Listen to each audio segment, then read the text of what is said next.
CM DCM ಕಿತ್ತಾಟದ ನಡುವೆ rebel Rajanna ಬೇರೆ ಪಾರ್ಟಿಯತ್ತ ಮುಖ ಮಾಡಿದ್ರ ಕಾಂಗ್ರೆಸ್ಗೆ ಟಾಟಾ ಬೈ ಬೈ ಹೇಳ್ತಾರಾ ಅನ್ನುವಂತಹ ಕುತೂಹಲ ಹೆಚ್ಚಾಗ್ತಾ ಇದೆ.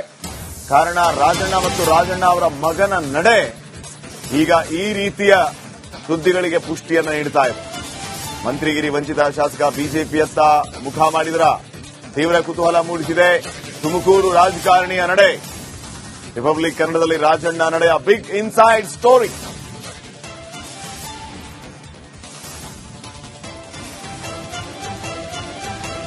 ರಾಜಣ್ಣ ಕಾಂಗ್ರೆಸ್ನ ವಿರುದ್ಧ ಮುನಿಸಿಕೊಂಡ್ರ ಮುಂದೆ ಏನಾಗಬಹುದು? ರಾಜಣ್ಣ ಅವರು ಈಗಾಗಲೇ ಒಂದು ಹೆಜ್ಜೆಯನ್ನ ಆಚೆ ಇಟ್ಟಿದ್ದಾರೆ. ಕಾರಣ ಮೊನ್ನೆಯಷ್ಟೇ ರಾಜಣ್ಣ ಅವರ ಮಗ ರಾಜೇಂದ್ರ ಅಮಿತ್ ಶಾ ಅವರನ್ನ ಭೇಟಿಯಾಗಿದ್ರು, ಮತ್ತೆ ಸೋಮಣ್ಣ ಅವರನ್ನು ಭೇಟಿಯಾದ್ರು. ಇವೆಲ್ಲ ಏನನ್ನ ಸೂಚಿಸುತ್ತೆ? ಬಿಜೆಪಿಗೆ ಹತ್ತಿರವಾಗ್ತಾ ಇದ್ದಾರಾ ರಾಜಣ್ಣ ಮತ್ತು ರಾಜೇಂದ್ರ ಅನ್ನುವಂತಹ ಪ್ರಶ್ನೆ ಈಗ ಮೂಡ್ತಾ ಇದೆ.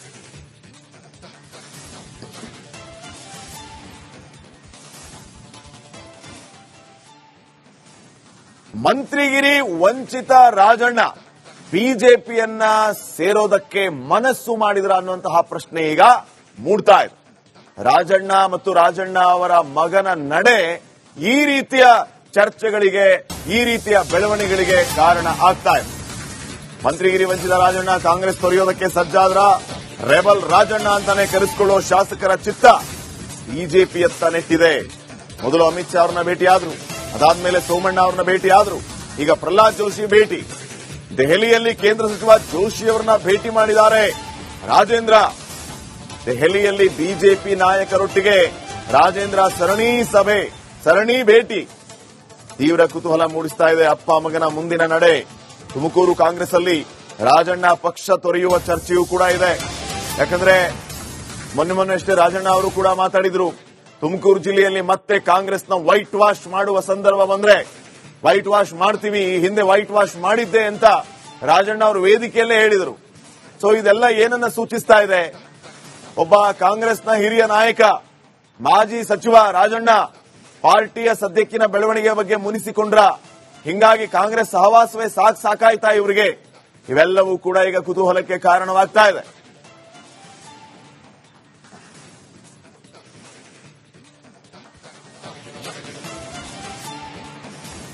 ಇನ್ನಷ್ಟು ಅಪ್ಡೇಟ್ಸ್ ಅನ್ನ ಕೊಡೋದಕ್ಕೆ ಪ್ರತಿನಿಧಿ ಹನುಮಂತ ಈಗ ನೇರ ಸಂಪರ್ಕದಲ್ಲಿ ಜಾಯ್ನ್ ಆಗಿದ್ದಾರೆ. ಹನುಮಂತ, ರಾಜಣ್ಣ ಅವರ ನಡೆ ನಿಜಕ್ಕೂ ಈಗ ಸದ್ಯಕ್ಕೆ ಕುತೂಹಲಕ್ಕೆ ಕಾರಣ ಆಗ್ತಾ ಇದೆ. ಬೇಸರಿಸಿಕೊಂಡ್ರ ರಾಜಣ್ಣ, ಅಥವಾ ಅವರಿಗೆ ಮಾನ್ಯತೆ ಸಿಗ್ತಾ ಇಲ್ಲ ಅನ್ನೋಂತಹ ಬೇಸರ ಅವರಲ್ಲಿ ಇದೆಯಾ? ಹಿಂಗಾಗಿ ಕಾಂಗ್ರೆಸ್ ಸಹವಾಸವೇ ಸಾಕು, ಹೊಸ ಪಾರ್ಟಿಗೆ ಹೋಗಿ ಅಸ್ತಿತ್ವವನ್ನ ಕಂಡುಕೊಳ್ಳೋಣ ಅನ್ನೋಂಥ ಕನ್ಕ್ಲೂಷನ್ಗೆ ರಾಜಣ್ಣ ಅವರು ಬಂದ್ರ ಹೇಗೆ ಅಂತ?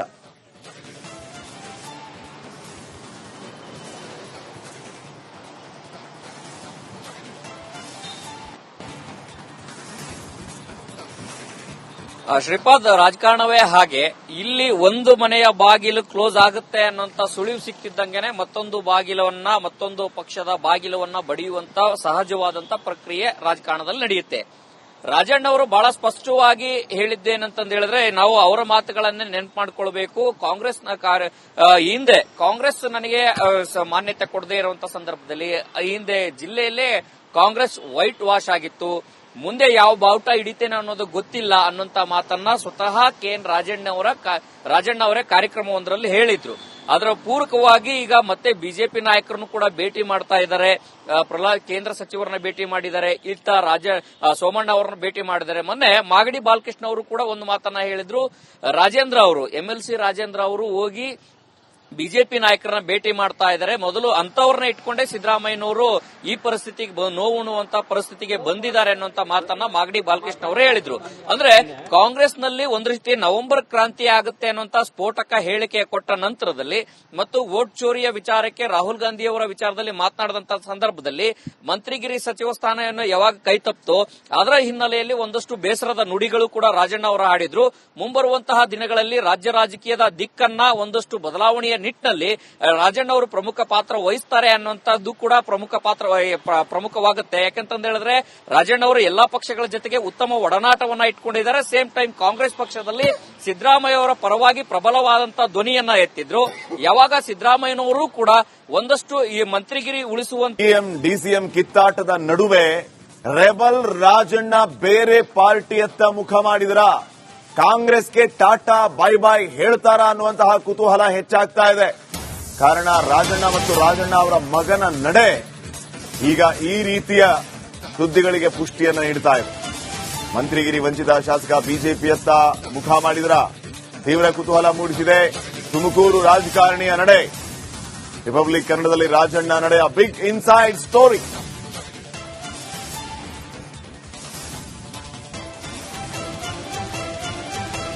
ರಾಜಣ್ಣ ಕಾಂಗ್ರೆಸ್ನ ವಿರುದ್ಧ ಮುನಿಸಿಕೊಂಡ್ರ, ಮುಂದೆ ಏನಾಗಬಹುದು?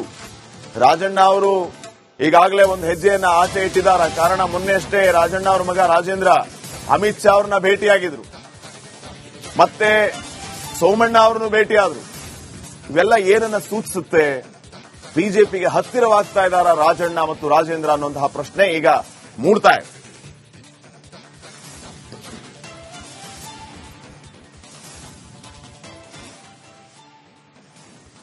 ಮಂತ್ರಿಗಿರಿ ವಂಚಿತ ರಾಜಣ್ಣ ಬಿಜೆಪಿಯನ್ನ ಸೇರೋದಕ್ಕೆ ಮನಸ್ಸು ಮಾಡಿದ್ರ ಅನ್ನುವಂತಹ ಪ್ರಶ್ನೆ ಈಗ ಮೂಡ್ತಾ ಇದೆ.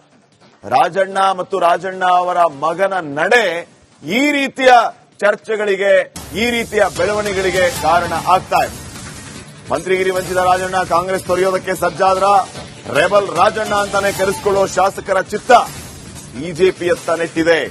ಮೊದಲು ಅಮಿತ್ ಶಾ ಅವರನ್ನ ಭೇಟಿಯಾದ್ರು, ಅದಾದ್ಮೇಲೆ ಸೋಮಣ್ಣ ಅವರನ್ನ ಭೇಟಿಯಾದ್ರು, ಈಗ ಪ್ರಹ್ಲಾದ್ ಜೋಶಿ ಭೇಟಿ. ದೆಹಲಿಯಲ್ಲಿ ಕೇಂದ್ರ ಸಚಿವ ಜೋಶಿ ಅವರನ್ನ ಭೇಟಿ ಮಾಡಿದ್ದಾರೆ ರಾಜೇಂದ್ರ.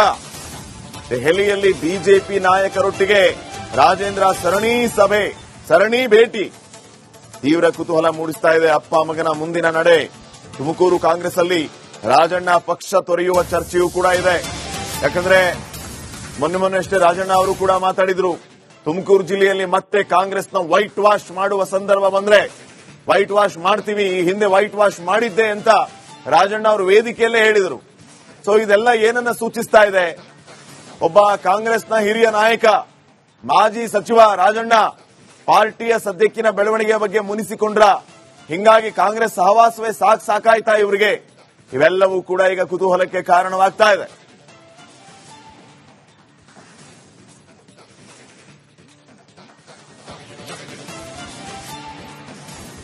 ಇನ್ನಷ್ಟು ಅಪ್ಡೇಟ್ಸ್ ಅನ್ನ ಕೊಡೋದಕ್ಕೆ ಪ್ರತಿನಿಧಿ ಹನುಮಂತ ಈಗ ನೇರ ಸಂಪರ್ಕದಲ್ಲಿ ಜಾಯ್ನ್ ಆಗಿದ್ದಾರೆ. ಹನುಮಂತ, ರಾಜಣ್ಣ ಅವರ ನಡೆ ನಿಜಕ್ಕೂ ಈಗ ಸದ್ಯಕ್ಕೆ ಕುತೂಹಲಕ್ಕೆ ಕಾರಣ ಆಗ್ತಾ ಇದೆ. ಬೇಸರಿಸಿಕೊಂಡ್ರ ರಾಜಣ್ಣ, ಅಥವಾ ಅವರಿಗೆ ಮಾನ್ಯತೆ ಸಿಗ್ತಾ ಇಲ್ಲ ಅನ್ನೋಂತಹ ಬೇಸರ ಅವರಲ್ಲಿ ಇದೆಯಾ? ಹಿಂಗಾಗಿ ಕಾಂಗ್ರೆಸ್ ಸಹವಾಸವೇ ಸಾಕು, ಹೊಸ ಪಾರ್ಟಿಗೆ ಹೋಗಿ ಅಸ್ತಿತ್ವವನ್ನ ಕಂಡ್ಕೊಳ್ಳೋಣ ಅನ್ನೋಂಥ ಕನ್ಕ್ಲೂಷನ್ಗೆ ರಾಜಣ್ಣ ಅವರು ಬಂದ್ರ ಹೇಗೆ ಅಂತ?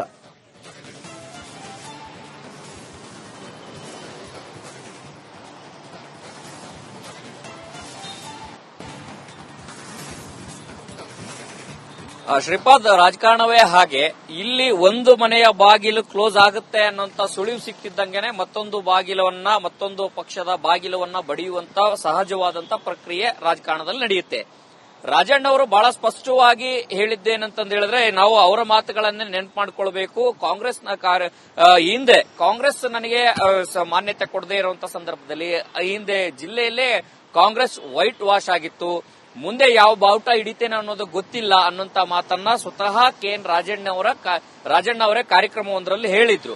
ಅದರ ಪೂರಕವಾಗಿ ಈಗ ಮತ್ತೆ ಬಿಜೆಪಿ ನಾಯಕರನ್ನು ಕೂಡ ಭೇಟಿ ಮಾಡ್ತಾ ಇದ್ದಾರೆ. ಪ್ರಹ್ಲಾದ್ ಕೇಂದ್ರ ಸಚಿವರನ್ನ ಭೇಟಿ ಮಾಡಿದ್ದಾರೆ, ಸೋಮಣ್ಣ ಅವರನ್ನ ಭೇಟಿ ಮಾಡಿದ್ದಾರೆ. ಮೊನ್ನೆ ಮಾಗಡಿ ಬಾಲಕೃಷ್ಣ ಅವರು ಕೂಡ ಒಂದು ಮಾತನ್ನ ಹೇಳಿದ್ರು. ರಾಜೇಂದ್ರ ಅವರು, ಎಂಎಲ್ಸಿ ರಾಜೇಂದ್ರ ಅವರು ಹೋಗಿ ಬಿಜೆಪಿ ನಾಯಕರನ್ನ ಭೇಟಿ ಮಾಡ್ತಾ ಇದ್ದಾರೆ. ಮೊದಲು ಅಂತವರನ್ನ ಇಟ್ಕೊಂಡೇ ಸಿದ್ದರಾಮಯ್ಯನವರು ಈ ಪರಿಸ್ಥಿತಿಗೆ ನೋವುಣ್ಣುವಂತ ಪರಿಸ್ಥಿತಿಗೆ ಬಂದಿದ್ದಾರೆ ಅನ್ನುವಂತ ಮಾತನ್ನ ಮಾಗಡಿ ಬಾಲಕೃಷ್ಣ ಅವರೇ ಹೇಳಿದ್ರು. ಅಂದ್ರೆ ಕಾಂಗ್ರೆಸ್ನಲ್ಲಿ ಒಂದು ರೀತಿ ನವೆಂಬರ್ ಕ್ರಾಂತಿ ಆಗುತ್ತೆ ಅನ್ನುವಂತ ಸ್ಫೋಟಕ ಹೇಳಿಕೆ ಕೊಟ್ಟ ನಂತರದಲ್ಲಿ ಮತ್ತು ವೋಟ್ ಚೋರಿಯ ವಿಚಾರಕ್ಕೆ ರಾಹುಲ್ ಗಾಂಧಿ ಅವರ ವಿಚಾರದಲ್ಲಿ ಮಾತನಾಡಿದಂತ ಸಂದರ್ಭದಲ್ಲಿ ಮಂತ್ರಿಗಿರಿ ಸಚಿವ ಸ್ಥಾನವನ್ನು ಯಾವಾಗ ಕೈ ತಪ್ಪಿತೋ ಅದರ ಹಿನ್ನೆಲೆಯಲ್ಲಿ ಒಂದಷ್ಟು ಬೇಸರದ ನುಡಿಗಳು ಕೂಡ ರಾಜಣ್ಣ ಅವರು ಹಾಡಿದ್ರು. ಮುಂಬರುವಂತಹ ದಿನಗಳಲ್ಲಿ ರಾಜ್ಯ ರಾಜಕೀಯದ ದಿಕ್ಕನ್ನ ಒಂದಷ್ಟು ಬದಲಾವಣೆಯ ನಿಟ್ಟಿನಲ್ಲಿ ರಾಜಣ್ಣ ಅವರು ಪ್ರಮುಖ ಪಾತ್ರ ವಹಿಸ್ತಾರೆ ಅನ್ನುವಂಥದ್ದು ಕೂಡ ಪ್ರಮುಖವಾಗುತ್ತೆ. ಯಾಕಂತಂದ ಹೇಳಿದ್ರೆ ರಾಜಣ್ಣ ಅವರು ಎಲ್ಲಾ ಪಕ್ಷಗಳ ಜೊತೆಗೆ ಉತ್ತಮ ಒಡನಾಟವನ್ನ ಇಟ್ಕೊಂಡಿದ್ದಾರೆ. ಸೇಮ್ ಟೈಮ್ ಕಾಂಗ್ರೆಸ್ ಪಕ್ಷದಲ್ಲಿ ಸಿದ್ದರಾಮಯ್ಯ ಅವರ ಪರವಾಗಿ ಪ್ರಬಲವಾದಂತಹ ಧ್ವನಿಯನ್ನ ಎತ್ತಿದ್ರು. ಯಾವಾಗ ಸಿದ್ದರಾಮಯ್ಯನವರು